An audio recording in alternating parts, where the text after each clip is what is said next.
My question is for Ms. Reinwald of Mississippi. A few weeks ago, we heard from the row crop folks and the producers in our state, and the outlook is very, very glim. And it goes without saying that farming is heading in a very dark direction.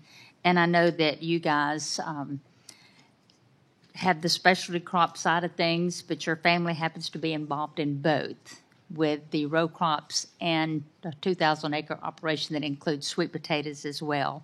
Would you just generally describe for the committee what your challenges are and your various hardships from your family operations facing, from the high cost of input, the depressed prices, the red tape, the regulations? Can you just share with us your greatest challenges?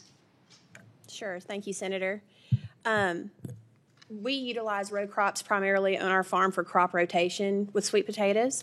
But unfortunately, the higher margins that we do experience on the specialty crop side are pretty much diminished on the row crop side due to high equipment costs primarily, and then also historically low crop prices that we're experiencing right now.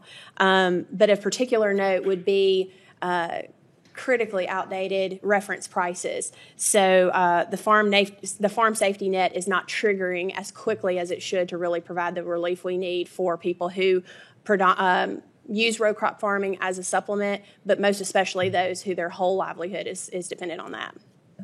So the update, again, is so critically important.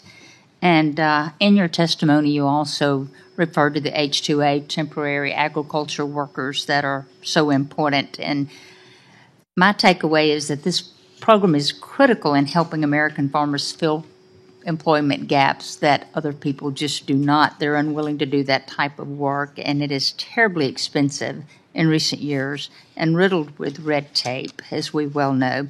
Could you again shed some light on the challenges you faced with the H-2A workers, the programs, but most of all, how we need to improve it? Yes, Senator, thank you for that opportunity. Outside of the 3,000 pages of regulation that we're struggling to keep up with, we really need reform in the areas of AWR, as I stated before. The AWR rate in our state is currently $14.83, which is 31% higher than it was 5 years ago. But in particular, that rate does not consider the housing cost that we have to pay, transportation, and administrative expense. So typically that can bring the rate that we're actually paying. I would say a conservative estimate would be 4 to 5 additional more dollars per hour that we're paying. So that $14.83 now is leaning into $20, which for the cost of living in our state is quite expensive. We also need a path to year-round labor so that we don't experience gaps in production. A lot of farms like us, we're a grower and a packer, so the planting and harvest seasons have been critical for H-2A, but since our long-term domestic workforce that's worked in the pack house has kind of dwindled and there's not a new generation coming on, a lot of people in our shoes, we're able to kind of patch it together. Our whole family's on the pack line working, just trying to get through that 8 weeks until H-2A workers return. But I have friends who have to shut down their pack lines completely because they just don't have enough help to keep it going. And that really exposes them with their customer base. Their customers could move on to somebody else. They really just need to kind of fill in that gap there. So that's probably about it.